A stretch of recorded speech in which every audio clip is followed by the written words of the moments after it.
Swastiastu. Assalamualaikum warahmatullahi wabarakatuh. Shalom, namo buddhaya, salam sejahtera untuk kita semua dan salam harmoni. Baik, perkenalkan nama saya Anika Media Ayu Martini dengan NIM 2311011052, nomor absen 14, mata kuliah mikro konseling lanjut. Baik, pada kesempatan kali ini sebelum saya melakukan sesi konseling, saya akan berdoa terlebih dahulu. Berdoa akan saya mulai. Ya Tuhan yang Maha Esa, hari ini kami berkumpul dalam semangat belajar dan bertanggung jawab untuk memulai rangkaian ujian tengah semester mata kuliah mikro konseling lanjut. Dengan segala kerendahan hati kami mohon kepadamu, berikanlah kepada kami ketenangan pikiran, kelancaran dalam proses ujian, dan kemampuan untuk memahami serta menjawab setiap soal dengan baik. Ya Tuhan, ampunilah segala kesalahan dan kelalaian kami, baik dalam perkataan, perbuatan maupun pikiran kami. Bersihkanlah hati kami dari rasa cemas dan ragu. Gantikan dengan keyakinan, kejujuran, dan keikhlasan dalam menjalani ujian ini. Semoga UTS ini menjadi sarana pembelajaran yang bermakna, membentuk kami menjadi pribadi yang tangguh, berintegritas, dan bertanggung jawab. Berikanlah kedamaian dalam hati kami dan bimbinglah kami untuk terus berproses menjadi manusia yang lebih baik lagi.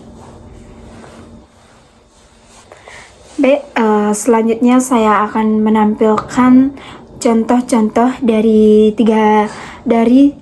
piramida 13 skill. Silakan masuk, silakan duduk. Selamat pagi, selamat datang. Apakah kamu merasa nyaman ada di ruangan ini? Iya, saya cukup nyaman Ibu, cuma saya agak gugup saja. Wajar kok, gugup itu sering dirasakan saat pertama kali kamu datang ke konseling. Tapi di sini kamu aman dan kamu akan dijaga kerahasiaannya. Kita akan mengobrol santai saja sih. Baik, jadi skill yang pertama itu ada multicultural from client and culture. Itu memahami latar belakang dan budaya konseling. Skill ini digunakan untuk mengenali budaya yang mempengaruhi cara pandang konseling tersebut. Sebelum mulai, apakah aku boleh bertanya? Aku ingin tahu sedikit tentang latar belakangmu. Kamu tinggal di mana? Di rumah itu biasanya seperti apa suasananya? Jadi saya tinggal di rumah bersama orang tua dan juga adik saya. Orang tua saya cukup disiplin, kadang suka membandingkan saya dengan teman yang lebih aktif. Jadi skill yang kedua itu ada attending behavior. Jadi perilaku untuk memahami secara aktif, seperti kontak mata, sikap tubuh, dan anggukan kecil yang dilakukan untuk menunjukkan perhatian penuh kepada konselingnya. Oke, saya mendengarkan dan kamu boleh cerita banyak yang kamu butuhkan. Jadi yang ketiga itu ada client observation skill. Jadi di sini itu mengamati perilaku nonverbal dan pola bicara konseli. Konselor mengamati nada suara konseli yang menurun saat bicara tentang perbandingan konseli itu. Saya perhatikan sih kamu sedikit menunduk tadi waktu menyebut soal dibandingkannya. Sepertinya itu hal yang cukup mengganggu ya pada dirimu itu. Iya, saya jadi minder sendiri Ibu, karena sepertinya saya tidak seperti yang orang tua saya harapkan. Jadi yang keempat itu ada open and close question. Itu pertanyaan terbuka dan tertutup. Jadi digunakan untuk mengeksplorasi dan mengklarifikasi. Boleh aku tanya, kapan sih terakhir kamu merasa sedikit tidak aktif? Waktu saya kerja kelompok minggu lalu, saya tidak banyak bantu karena saya takut salah. Kamu sempat nggak menyampaikan ide saat itu? Tidak Ibu, karena saat itu saya diam saja. Jadi yang kelima itu ada incongruence, itu memberikan semangat kepada konseli, merangkum dan mengulangi untuk menjelaskan dan menghargai konseli tersebut. Berarti kamu punya banyak pikiran saat itu ya, tapi kamu itu memilih karena takut salah ya, dan itu bikin kamu merasa pasif di kelompok itu. Iya betul sekali Ibu. Jadi yang keenam itu ada reflection of feeling. Jadi cerminan perasaan konseli. Jadi konselor harus mengungkapkan kembali perasaan yang disarankan oleh konseli tersebut. Kedengarannya itu kamu itu merasa cemas dan kurang percaya diri saat berada di situasi seperti itu. Iya Ibu, saya takut dianggap nggak pintar atau merepotkan kelompok. Jadi yang ketujuh itu ada reflection of meaning, itu cerminan makna yang lebih mendalam. Jadi membantu konseli itu untuk memahami makna di balik pengalamannya. Sepertinya sih kamu punya nilai bahwa melakukan sesuatu itu sih dengan baik itu penting, dan kamu ingin dihargai atas kontribusimu itu. Tapi karena kamu itu takut salah, kamu jadi menahan diri kamu itu sendiri. Sepertinya iya Ibu, saya sebenarnya pengen dianggap berguna. Jadi yang ke-8 itu ada focusing on client, itu fokus pada konseli, masalahnya dan konteksnya. Jadi konselor menyempitkan fokus ke inti masalah dan konteks yang spesifiknya. Jadi saat ini sih kita fokus dulu pada bagaimana kamu menanggapi situasi kerja kelompok dan bagaimana pola ini mempengaruhi kamu di kehidupan sehari-hari kamu. Apakah kamu setuju dengan hal itu? Saya setuju Bu. Baik, yang ke-9 itu ada influencing skill, itu memberikan sudut pandang baru untuk membangun motivasi kepada konseli tersebut. Jadi tahukah kamu setiap sikap hati-hati. Jadi dan observasi itu sebenarnya kekuatan. Tidak semua orang bisa memahami diri dan memperhatikan situasinya. Sebelum bertindak, kamu itu punya potensi untuk jadi penghangat yang baik dalam tim itu. Saya tidak pernah memikirkan seperti itu Ibu. Yang ke-10 itu ada conversation, itu membandingkan antara kata dan tindakan untuk membuka wawasan yang lebih bersuasana.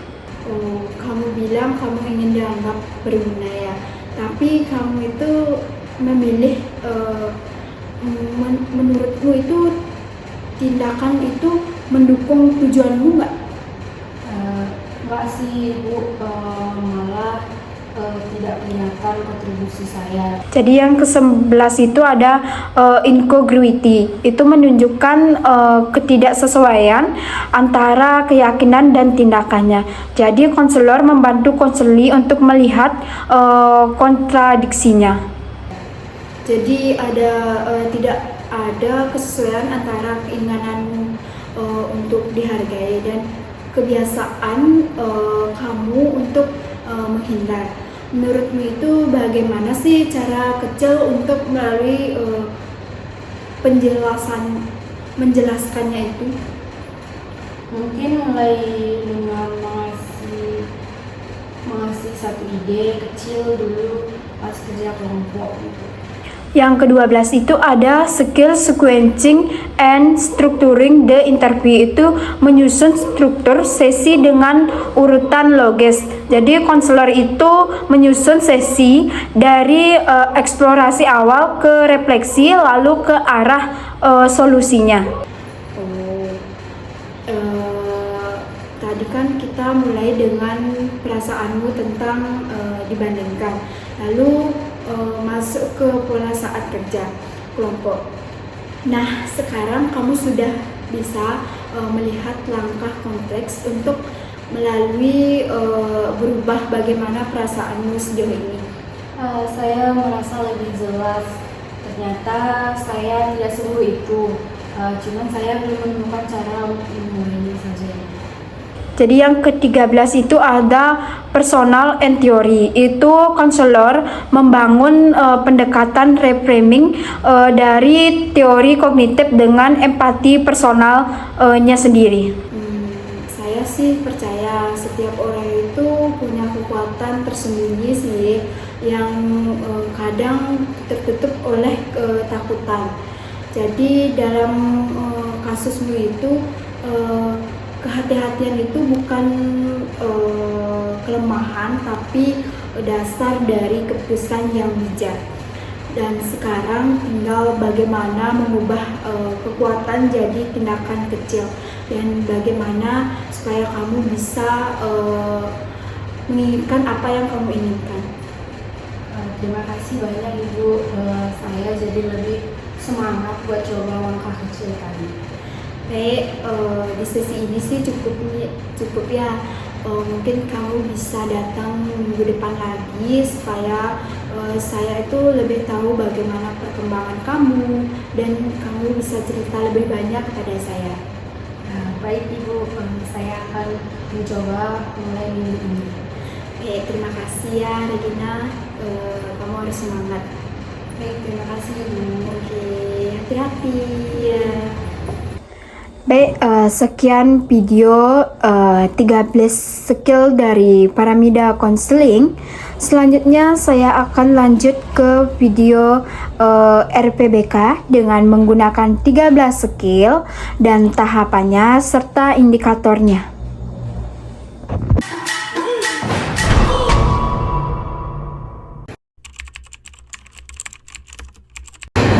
Selamat pagi Regina, bagaimana kabarmu hari ini? Selamat pagi Ibu, saya merasa akhir-akhir ini kurang semangat dalam mengikuti kegiatan sekolah.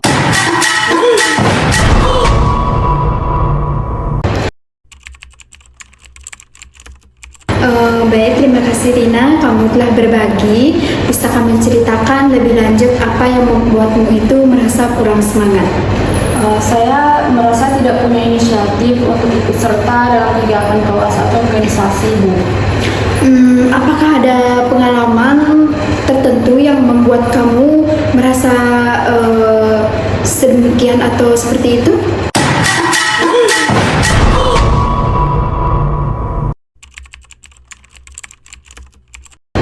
Beberapa waktu yang lalu saya mencoba mengusulkan ide dalam rapat kelas, tapi tidak mendapat tanggapan. Sejak saat itu saya jadi ragu untuk aktif lagi di kelas ini. Oke, saya memahami perasaanmu itu. Penting untuk diingat bahwa setiap ide itu berharga sih, meskipun tidak selalu langsung diterima. Bagaimana jika kita itu mencoba membangun kembali kepercayaan dirimu itu untuk bersikap seperti proaktif atau percaya diri.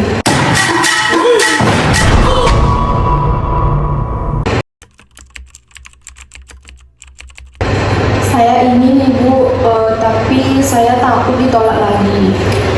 Mungkin ketakutan itu sih wajar ya Re. Namun sikap proaktif itu berarti kita itu harus berani mencoba meskipun ada resiko sih. Mungkin kita bisa melalui dengan langkah kecil. Misalnya seperti kamu itu berpartisipasi di dalam kelas. Bagaimana menurutmu itu?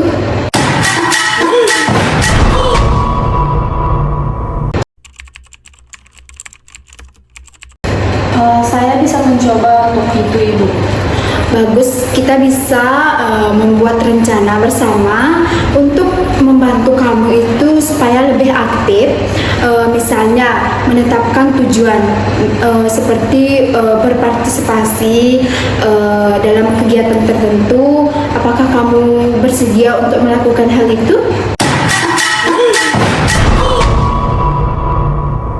Iya Ibu, saya bersedia untuk mencoba hal itu. Baik, Rina, kita akan bekerja sama untuk mencapai tujuan ini. Setiap langkah kecil itu adalah kemajuan dan mungkin akan ada tantangannya juga sih. Baik Ibu, terima kasih untuk hari ini. Saya merasa lega dan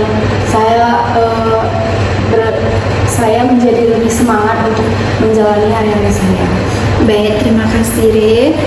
Kamu jangan malu-malu untuk datang ke sini dan mungkin kamu bisa ceritakan apa yang membuat kamu tidak percaya diri, membuat kamu tidak malu untuk berpartisipasi. Kamu jangan sungkan-sungkan untuk datang ke sini. Aku akan menjaga kerahasiaanmu itu. Baik, terima kasih Ibu. Baik, terima kasih. Hati-hati di jalan ya. Baik, sekian video dari saya tentang RPBK. Saya akan lanjut ke video indikator-indikator yang terikat dari RPBK tersebut.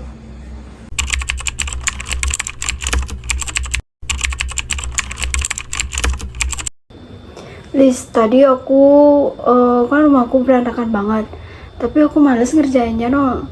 Nggak dimarahin sama ibumu? Enggak, aku langsung di kamar aja main game. Aku kan males. Liz, rumahku kan berantakan banget tadi. Terus aku langsung bersihnya biar ibuku nggak marah. Menurutku mau gimana? Kalau itu bagus, men. Nanti kan biar kalau ibumu pulang kerja biar bersih kelihatan rumahnya. Iya bagus sih. itu. Liz, tahu nggak kamu? Tadi aku kan buat teh, terus aku kan mau minum tehnya, terus jatuh di lantai. Terus kamu gimana? Aku nggak bersihin, langsung aku ke kamar aja, aku main HP. Ih, nggak boleh tahu kayak gitu. Nanti ibu marah. Biarin dah. Liz, kamu tahu nggak? Tadi aku bikin teh buat teh, terus jatuh di lantai. Terus aku sih udah langsung bersihin sih, biar ibuku nggak marah. Oh, kalau itu bagus, Med. Namanya bertanggung jawab kamu. Bagus Iya. kalau gitu.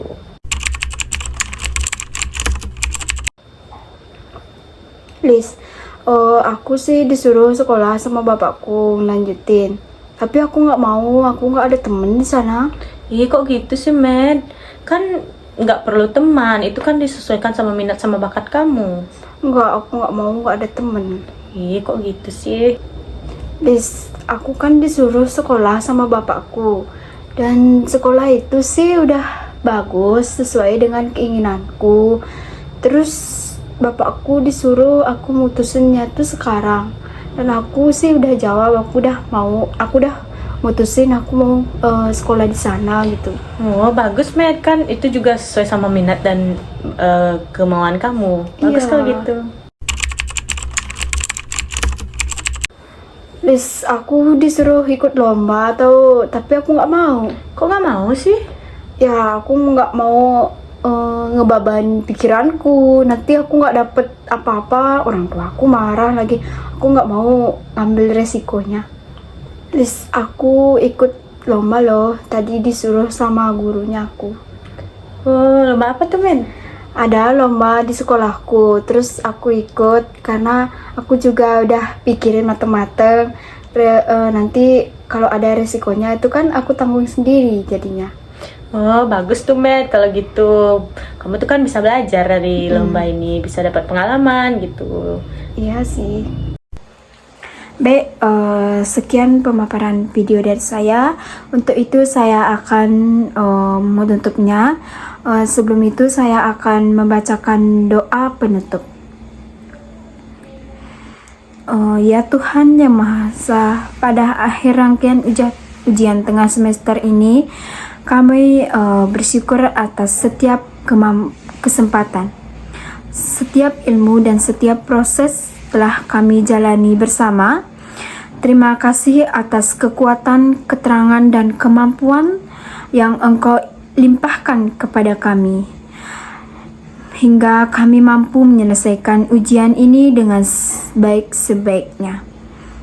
Jika dalam proses ini kami melakukan kesalahan, baik dalam sengaja maupun tidak disengaja, ampunilah dan bimbing kami untuk menjadi pribadi yang lebih baik lagi. Semoga hasil dari ujian ini menjadi cerminan dari usaha dan ketulusan kami, dan menjadi bijaksana untuk terus belajar, berkembang, dan bertumbuh. Limpahkanlah kedamaian di hati kami dan tanamkan semangat untuk terus melangkah maju dalam perjalanan pendidikan dan kehidupan kami. Untuk akhir kata saya ucapkan Paramasanti, Om Santi Santi Santi Om. Wassalamualaikum warahmatullahi wabarakatuh. Shalom, Namo Buddhaya, salam sejahtera untuk kita semua dan salam harmoni.